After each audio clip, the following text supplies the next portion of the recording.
They had on the There's other. there's no speakers in here, so we're not producing any sound. Okay. So please bear with us. We've had a software updating issue and it's disrupted things a bit. Okay, so 6:30 p.m., November 7th, and now echoing. Excuse me, please.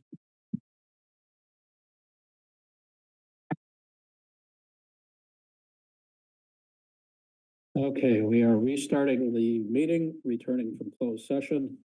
The report out from closed session is that we have no reportable actions taken. And will the secretary please call the roll? President Hill? Here. Vice President Smalling? Here. Director Cole? Here. Director Largate? Here. Director Lang? Here. Okay. All are in attendance? Okay, changes to the agenda. Additions to the agenda, if any, may only be made in accordance with California Government Code 54954, the Ralph M. Brown Act, which includes but is not limited to additions for which the need to take action is declared to have arisen after the agenda was posted as determined by a 2/3 vote of the Board of Directors, or if less than 2/3 of the members are present, a unanimous vote of those members present. Do we have any changes to the agenda? Seeing none, we'll move on to oral communications. This portion of the agenda is reserved for oral communications by the public on any subject that lies within the jurisdiction of the district and is not on the agenda. Any person may address the Board of Directors at this time. Normally, presentations must not exceed 3 minutes in length, and individuals may speak only once. Please understand that the Brown Act limits what the board can do regarding issues not on the agenda. No action or discussion may occur on issues outside of those already listed on today's agenda. Any director may request that a matter raised during oral communications be placed on a future agenda. Her audio is not gonna go out, Okay, just so you know. okay, so your audio will not be recorded by CTV. Hi, I'm Nicole Barrage, Lana Barrage with Brackenbury Water Commissioner, and I just wanted to thank John for coming on and making the consolidation a priority. We met today and even ran over time, and I want to thank Mark for the detailed agenda and for Gary on all of his effort over the last 2 months. I just really appreciate that the shift and openness for the discussion that happened today. It made all of us feel very welcomed into the process. Our president was there and another board member. And so we look forward to having a meeting immediately after the next board meeting. So we're looking forward to making progress. Thank you. Thank you. Mr. Holloway. I'm Bruce Holloway from Boulder Creek, Yes. and I just wanted to congratulate the incumbents who were elected this week. Thank you. Thank you. Okay, any other comments from the public? Okay, unfinished business, we have none. New business. Vandersteen invoice approval. That's mine. Thank you, President Hill. If you look at my staff report, we're asking that the board approve an invoice to Vandersteen Engineering in the amount of $32,205.32. This was for work that was performed on the Bull Creek raw water line. And unfortunately, in my staff report, there is an error. I said this project was part of the capital projects listed in the 23-25 budget. That is incorrect. It's actually part of the 2023 storm damage, which is covered by FEMA. So that's where those funds be coming from. Thank you. So if you have any questions, I'll take the answer. Do we have any questions from the board on this? Director Volz? No, I don't have any questions from the board. Yeah. Can we get someone on the board to please make a motion to approve this? Yes. Any questions from the public on this? Yes.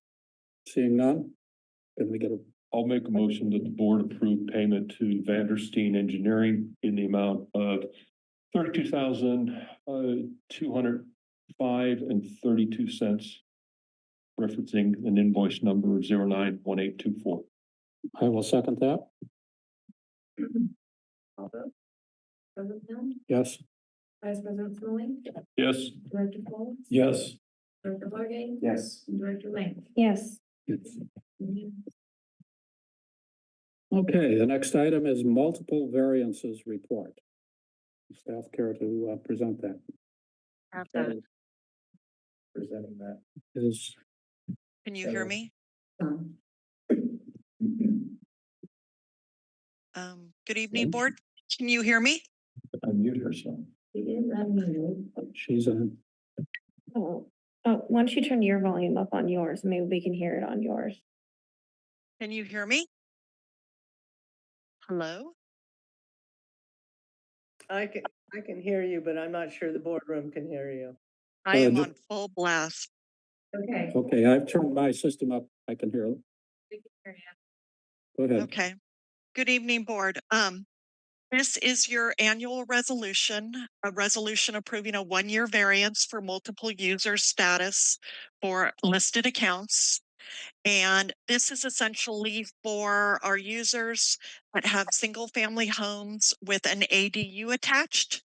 With this variance, they are billed at a 5/8 meter instead of at a 1-inch meter.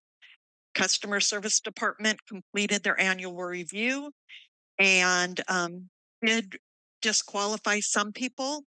And this is the remaining list, and staff is asking you to approve the resolution as presented.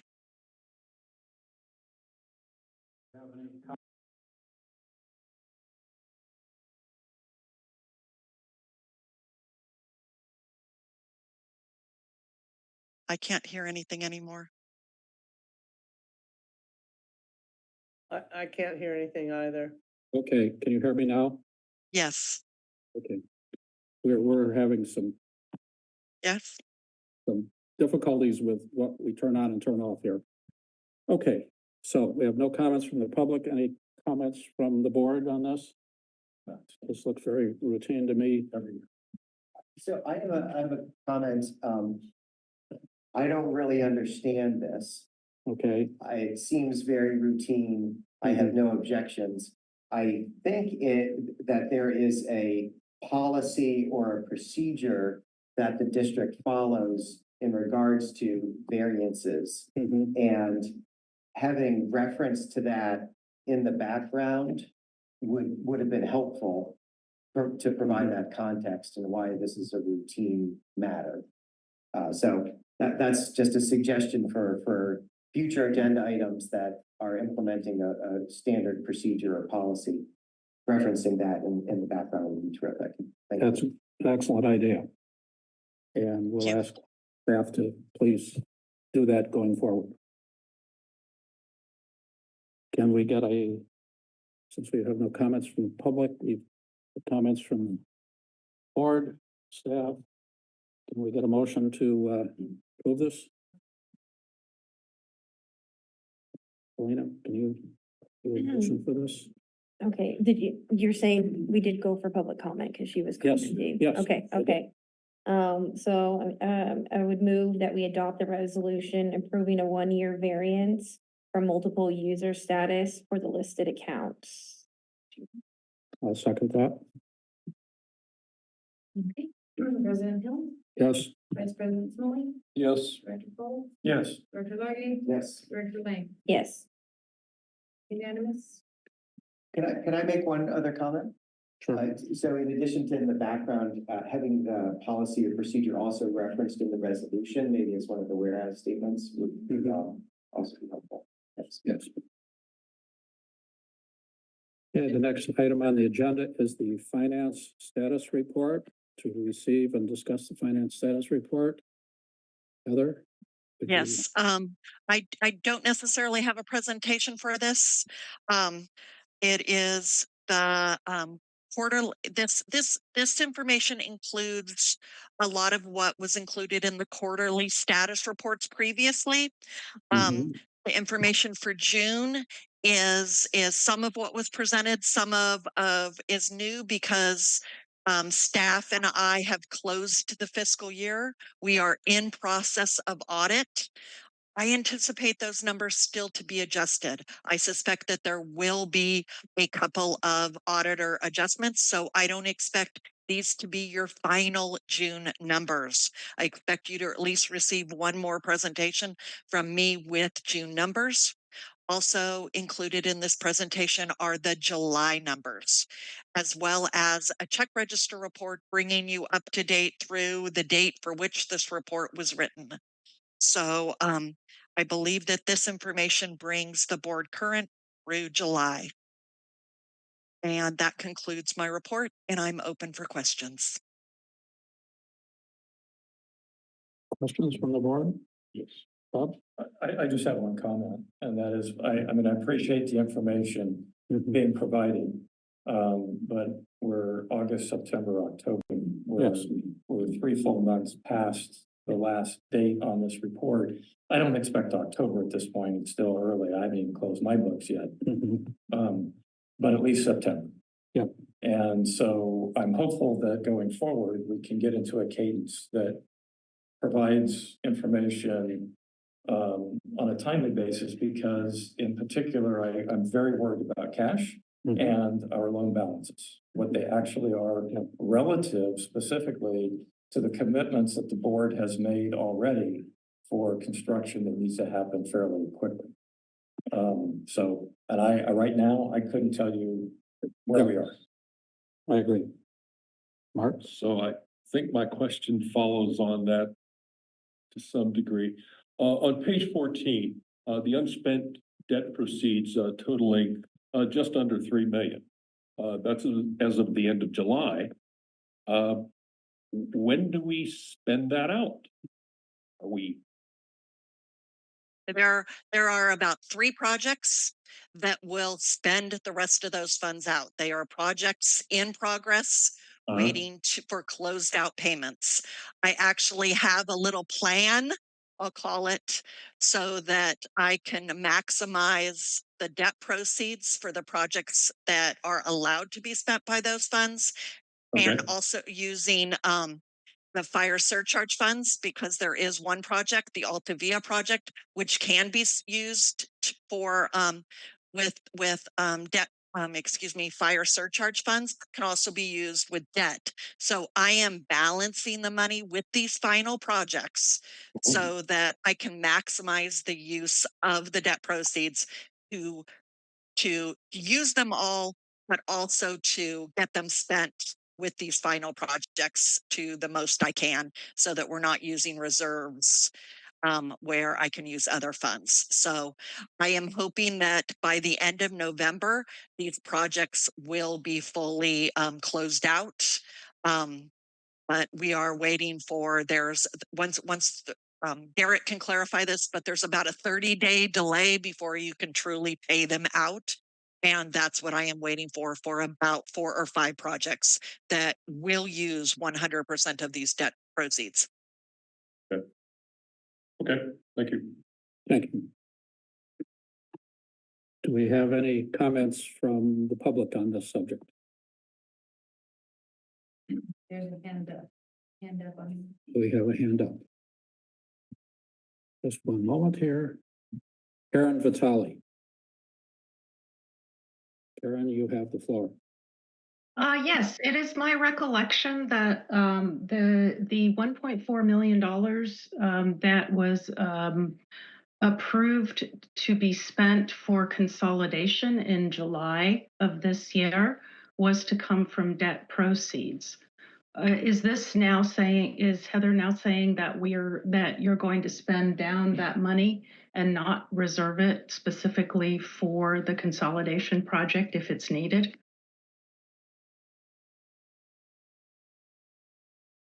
Heather, can you respond to that? Consolidation was the debt proceeds that the consolidation project was planned for were the new proceeds. The district chose not to move forward with that debt at this point. So at this point, the project will have to be paid for from reserves. Two different pools of debt proceeds. Thank you. Do you have any further comments on that subject?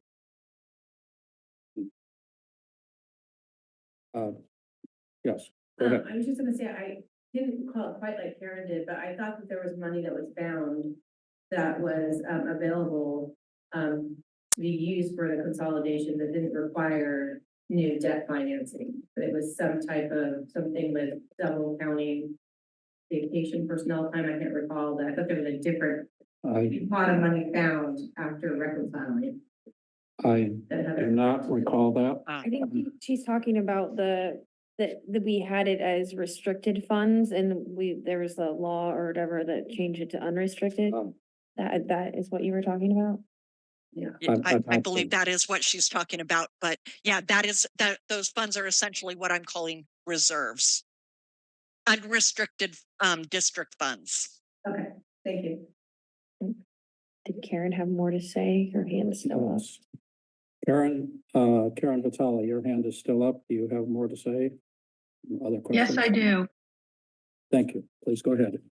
Yes, I just wanted to understand from this conversation that there's still assurance that that $1.4 million is going to be available if it's needed.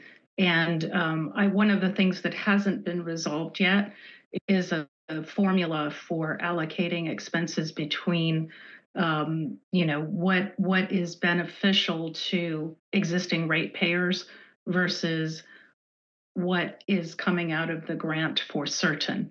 And once we fully develop that formula, it may be that 1.4 million could be applied to moving forward with the project to another phase if it's not needed for the current phase, and if it's determined, it's just all a matter of how this money gets sorted out, and I don't think we're quite there yet.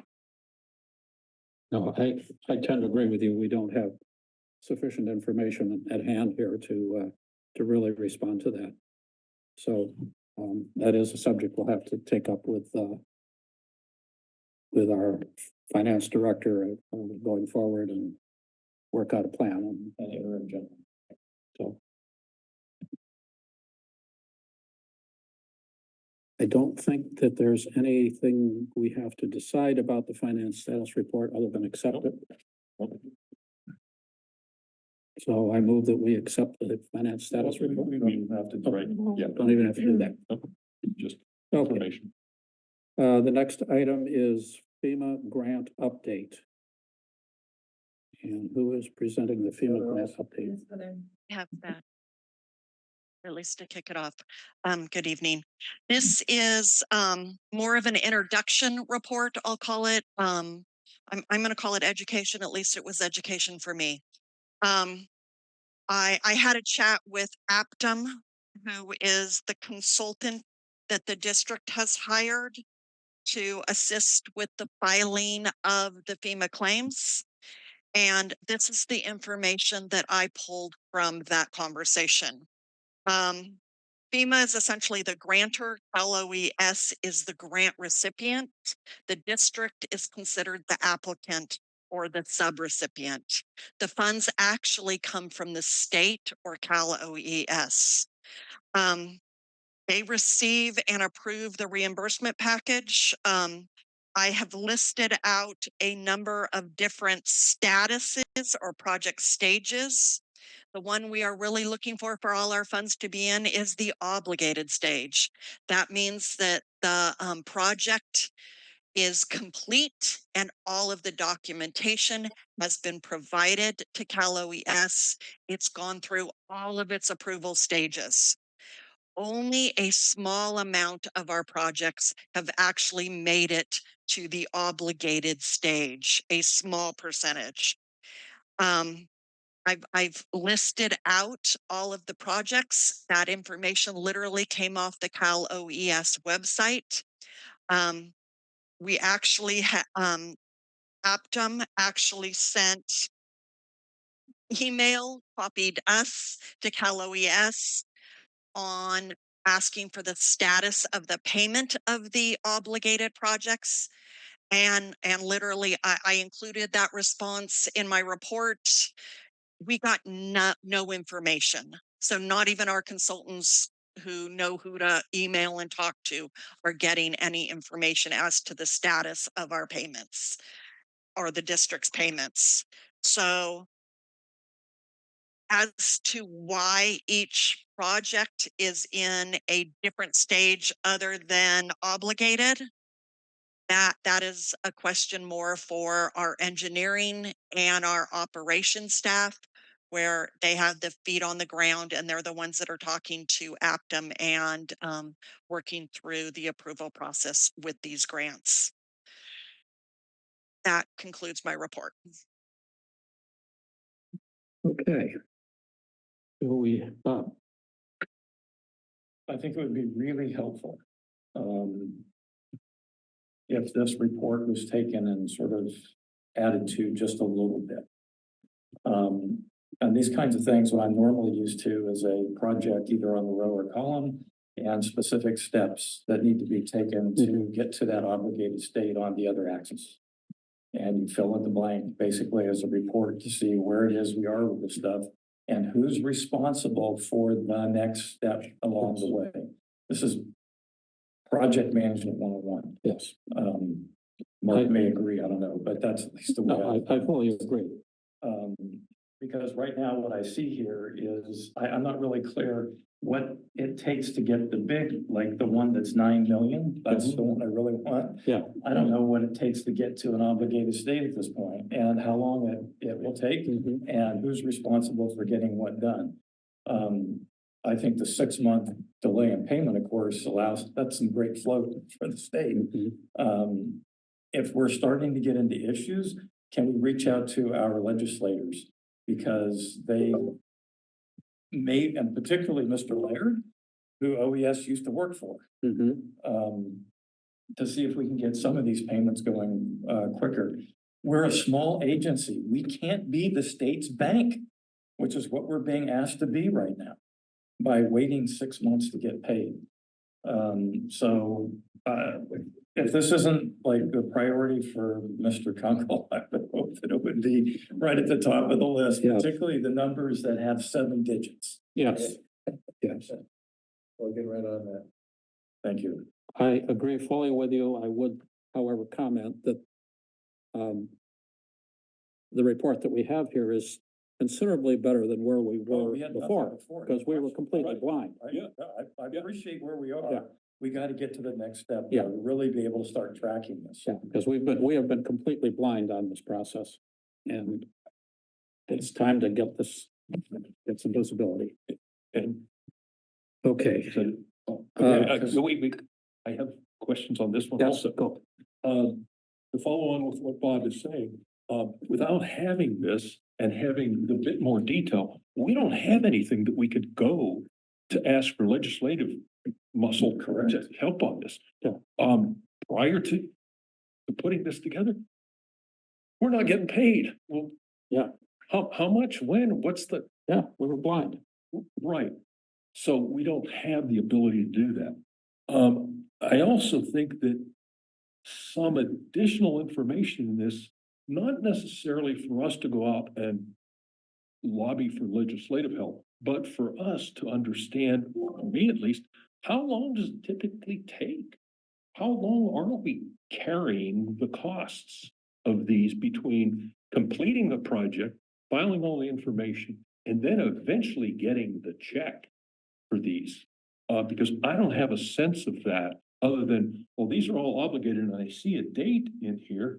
Does that mean for some of these, we've been waiting since 2021? There's even some that are. 3 years? 3 years? If that's the case, then we as the board and the district need to understand that before we're taking on another project where, well, FEMA's gonna pay 90% of this. FEMA's gonna pay 90. Yeah, they might, but it's gonna be X number of months or years after we complete it that they're gonna be making payment. So that in a future, since this, Heather, I think would help me at least understand then. And then also, in addition to that, what percentage of the work that we're submitting for gets rejected? For this doesn't meet the conditions of the grant, take this out, don't do this, because I think similar to an insurance company, deny, deny, deny. It doesn't, it allows them to retain funds and not pay us. So having that sense of, we submitted for $8 million, they ended up paying 6.5 of this for, whatever the reasons are. So those two metrics, I think, would help also.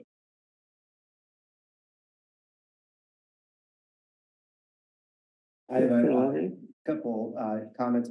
Heather, I really appreciate the report. Thank you for organizing it. Thank you for walking us through the various steps associated with the FEMA review process. And thank you for compiling the table that organizes all the information clearly.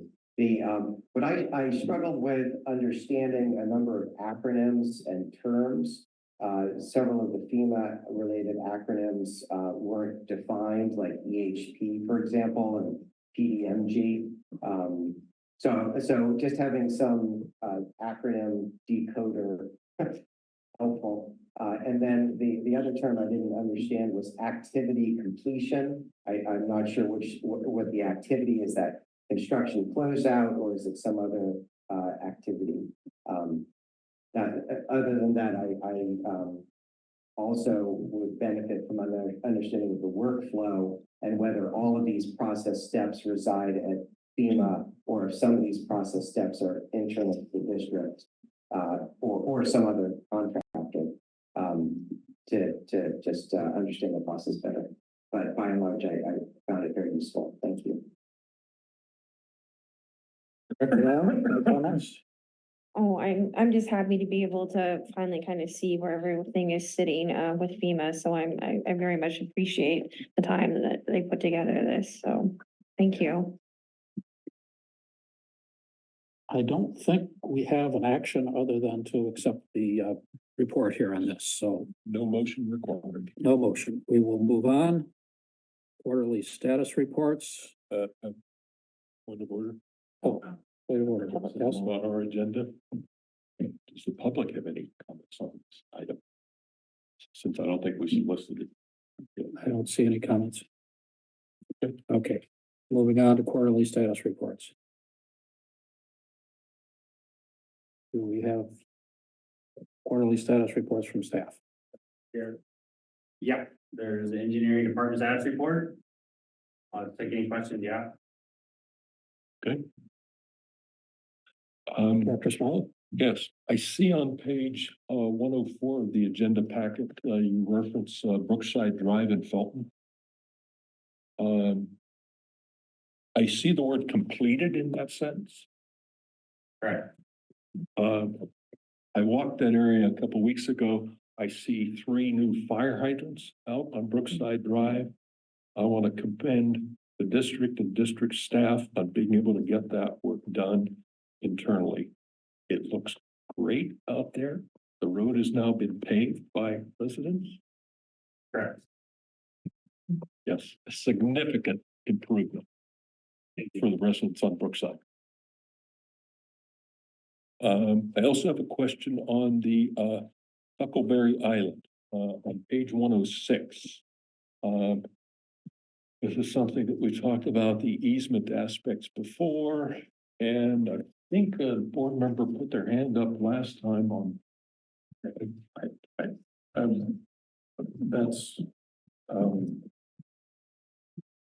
would be out of that. We can't talk. Okay, can't all right. about it. So engineering then, all I see on that is the. Okay, homeowners easements. Okay, that's the questions that I have on the engineering report. Thanks. Yeah. Any other directors, Bob? Yeah, I mean, the number of completed ones is really good. We are drawing down a lot of projects to the end, so this is really good news. Moving to the ones that are in design, I need a little bit of clarification on tank replacement project. Are you saying that drilling for the geotech at all sites has been completed, Correct. including, just full disclosure, I live right across the street from Highland, so I gotta say that every time. Yeah. So including at Highland as well, right? Correct. And yeah, that's really good. When will we get back the results, do you think, that show whether or not a 120,000 gallon tank can be sited at each of these sites? We've received the geotechnical report for, Echo and for Highland. There are a couple different options that we had to go over for Highland. And so we had a meeting and made a recommendation to the geotechnical engineer on how we wanted to proceed. Yeah, And because so now we can finalize the report. that road kind of sagging there. At Highland? Oh, yeah. Well, the main concern there is the slope behind the tank. Yeah, you might want to look at the slope on the other side. Okay. That is a moving slope The downhill. downhill. Yep, well, I mean, it's, You live there? I live right across the street, so I know. Okay, but at least the geotech was done. That's really great news. On the tank rehabilitations, also in 105, I wasn't sure what the note meant. So the tank rehabilitations, that's the coating activity? Correct. So that would be emptying the tanks, sandblasting the tanks, and then recoating them. Also doing any repairs if there's areas that need to be repaired. I believe we're supposed to add a vent to Brookdale tank. You know, remove my vent, state standard vent. Just a large one in the middle. So it says here that the work is on hold. Is that for budget reasons? Yes. Okay. Keep in mind that 100% of our steel tanks, with the exception of probation and a couple other new ones, are well past their maintenance life. So every year that goes by that we don't maintain them, they deteriorate even more. Cost of repairing and doing all the work necessary that goes beyond coating is more than just coating, obviously. I know we all know this, but at some point, this is going to become an acute issue. It's not clear to me that we can get grant funding for maintenance activities on steel tanks.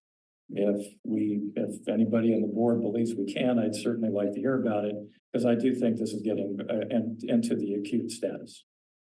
Yeah, we pushed it out one budget year for Brookside. They've been pushed out. Yeah. I mean, I've been on I the board for 6 years. You've been here for a long time. Right. They've been pushed out forever. On the 2021 FEMA project for Eckley Zone on hold, again, is that a budget related issue? So the design has been awarded to Sandus. We've received some of the plans for the main line. The project was put on hold due to the possibility of building the pump station with the Bracken Bray Forest Springs consolidation project. That would have a direct impact on the Eckley zone. I got it. Okay, so That would remove a pump station and a tank site out of the system. both of which would be good, because tanks are not only assets, there's severe liabilities when it comes to maintenance. So, okay, so I think a little additional context around that would probably be helpful for the community as well as the board. Okay. And then on the awaiting design, when we say no updates, that means there's been no activity on the design work. Is that correct? Correct. Okay, I think that's it on engineering. Can I ask a couple questions on ops? Yeah, operations. I noticed that there was what looked to be a fairly big spike in water production in August. Was that for the flushing? No, that was just usage. Just regular So usage? usage and then also the filling of the Lion Big Steel Pipeline project. A much larger main, lots of capacity. Okay, got it. And I think it's important to note in here, we're still almost at half surface water. This is really outstanding. Now, again, we're able to continue to use Fall Creek water as part of our emergency activity, but almost 50% in September, when we normally are much lower than that. Yeah, It's we a also great thing. picked up Bull Springs again, so that was big. So I think this really does point to how being able to operate our district as a unified entity as opposed to separate systems is really going to be beneficial. We can continue doing it during this emergency period, but getting into where that's actually legally something we can do at all times is important as well. So outstanding on that. I have some questions about, on the leak report, I noticed that Long Pico was listed separately. Long Pico's part of the North system. Is there a reason that it's listed separately? I think it's just been listed that way, so we just continue to list it that way. We could change that if you'd like, it's kind of giving the areas what it is. Even Scotts Valley is what is listed separately. It's just showing like different areas in the district. Well, I do understand from the point of view of the three areas, Felton, North, and Scotts Valley, if you would want to do it that way. I think any other way might, I don't want people to feel like they're being looked at specifically, right? At least my opinion. I'll get that changed. On the bypass requirements, it looks like we're in compliance. I see that the big trees requirement is an NA because there isn't a requirement in August. So there we go. But at the rate the water is flowing, it looks like we would probably meet that as well. Come next month. Report. And on the well stuff, I want to go offline and have a separate meeting on the wells. It looks like though they're all in good shape. So we're good there. Thanks. Yeah, just let me know when you want to set it up. Okay, great, thanks. Do we have comments from any other board members on the operations report? I'm just really happy to see that we're meeting the bypass requirements there on Fall Creek, because I know historically that hasn't always been the issue, so I really appreciate that. And then, I just, to help understand a little bit, I saw a lot of like kind of outlier data, especially on like Olympia 1 and the Wells C, and like they just like would jump. Is that like a sampling error or what's going on with Sounding that? here. It's, oh, okay, Sounding here, so like there's a bad reading. okay. Mhm. That's all I have. We have to put them in there because they're on the sounder, so we have to put them in there. Okay. I really appreciate the report. I found it comprehensive and very instructive on progress reporting.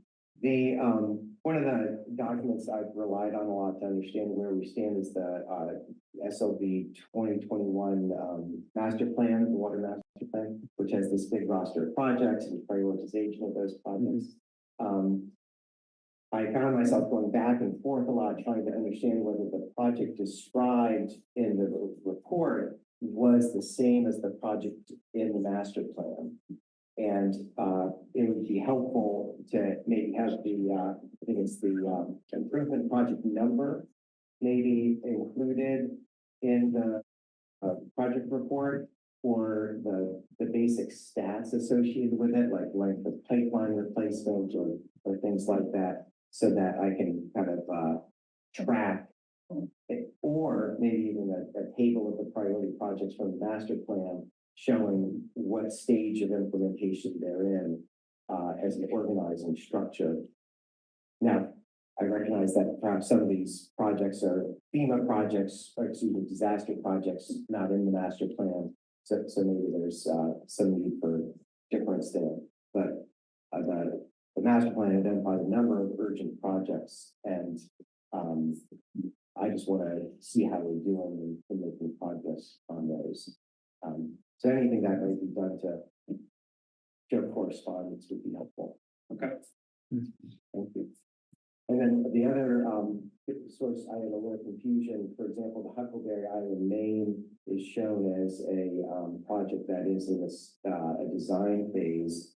On the web page, it shows there's a kind of a summary Huckleberry Island Water Main Repair Project. And it says completion, July 2022. I don't know if that was maybe a typo, or maybe that was for certain project things or maybe that's a different thing. So there was a main failure on New Year's Eve. And so the temporary line has been completed that we're operating with right now. Once we have the easement, we'll have the permanent line installed. That's what that means, is the temporary completion. Okay, terrific. Gotcha. There's a plastic pipe running on the surface of the bridge, the top of the bridge. Yeah, and that one was completed in July 22. Yeah. Now we're doing And that's the whole- same route we're looking to take with the permanent, but we're having a hard time with the neighbors there. Great. Okay, thank you. Yeah. That's all. Do we have any questions from the public on the operations report? Yes. Oh, go ahead, Bruce. I just wanted to ask about the pipeline. So there's survey mapping, engineering plans, and then the construction. Are the engineering plans going to be done in-house? I would like to make the plans in-house. So we're gonna put out an RFP for the survey work. And then once we have maps, then we can do an alignment and a profile. And then once we have that information, we should be able to make material lists. And then see how much we're gonna contract out, or if we're gonna act more as a general contractor. It's kind of Rick's idea. That we can save a lot of money if we had temporary labor. And we hired, a helicopter company to do the drops. So There's also been talk about using the CCCs. yeah, That sounds good. Any chance it can be done next year? we're gonna try and get it done as fast as we can. So hopefully we can start construction in the summer. I wouldn't say done next year, though. It's gonna take a year and a half to construct, so. So be done the following year. That's what we're looking forward to. Okay, thanks.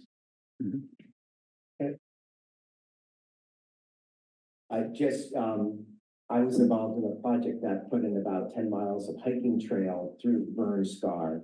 And every year, new trees were dying, new trees were falling, and the hazard condition evolved fairly considerably. Our operations and maintenance team, after construction, does maintenance on the trails. Yeah. So again, Nicole Londerberg from Zachary, I was curious about the 2021 FEMA project for Edwin Zone. Is that the same project we've been talking about in regards to benefiting from the Brackenbury?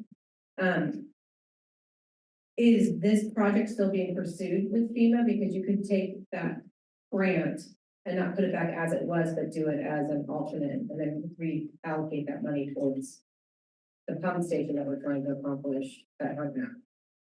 So what I've seen is the Sandus plans for the new main line. I haven't seen any design of the pump station or any improvements at the tank site. My understanding is if we build a pump station for the Forest Spring Brackenbury consolidation project, you don't have to build a pump station. You don't need a tank at Equity Zone. We'll still need to build the main. Exactly. Well, the main line wasn't part of the project, so the project's changing to main line for the money from the pump station and tank is actually gonna build the main line. So you guys have obligated funds from the FEMA process? Are you pursuing Yeah. funds?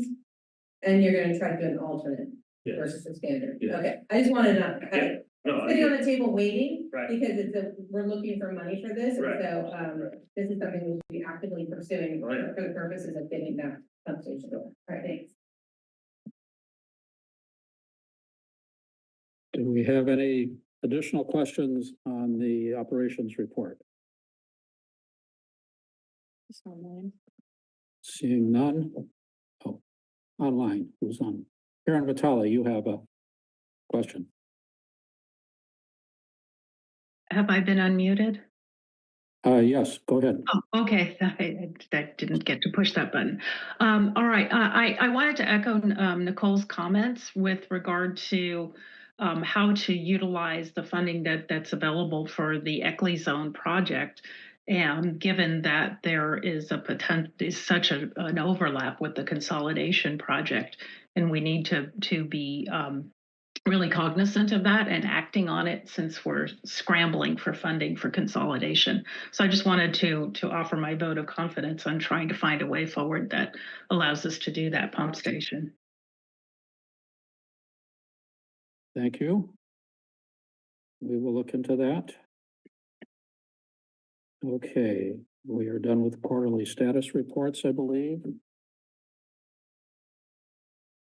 The consent agenda only contains meeting minutes from the previous two meetings.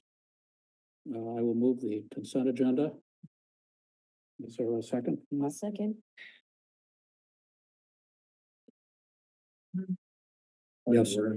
Would anybody want to pull anything? I'm sorry? Do we need to ask if anybody wanted to pull anything? on the consent agenda? Any comments? Did you want to pull? Did anybody want to? Oh, pull does anything? anybody want to pull? Yes. Okay, the answer is no. No, We still then have we're to done. pass. Yeah. As part of the process. Yes. Okay. Okay. We have.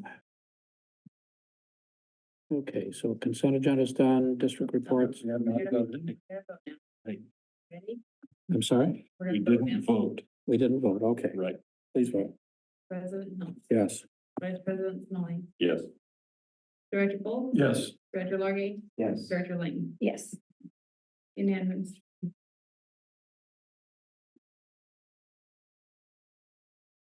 Okay, we have one other item on the agenda. A letter to the Board of Directors from Deborah Lowen. And unless there is an objection, Well, Bob? I do have a comment here. I mean, I think Deb brings up a point here that's really critical, which is there were a number of comments made about pressure issues relating to fire flow in the last few months that didn't necessarily jive with at least my understanding of the situation. I think it's, and as Deb points out, it did get picked up on social media, it did get picked up in the media in general. This can be, you know, there's people who are getting their home insurance canceled for a variety of reasons due to the fact that we're in a fire-related area. We need to be extremely careful as board members to make sure that we're not making statements that could fan the flames of the insurance company, no pun intended, canceling even more people. And so I think it's important here that we actually try to, as a district, put out a statement about the fact that this is not, that those statements that were made were not necessarily correct here. And I think working in partnership with the local fire districts would be a good idea. And just to dovetail on that point, I did contact Chief Bingham, and told him that Garrett has all that information. And that if he didn't have it, get a hold of Garrett, and he said that he would. I don't know if he did, but he also said that he would share that information with our neighboring fire districts, whoever uses our system, so that they know where the tanks are and things like that. That may be important, more so than flow or pressure at this point, because a lot of times they need to get to the tank.